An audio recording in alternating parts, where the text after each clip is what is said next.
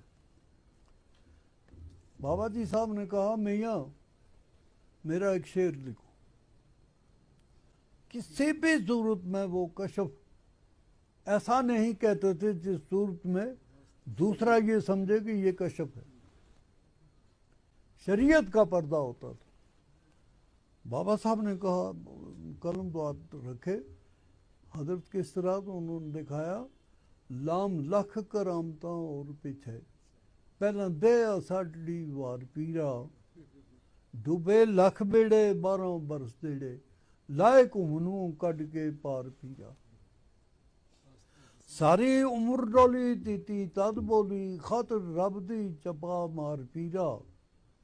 اب صدقہ حسن حسین دا جی میرے سر تھی غم اتار پیرا.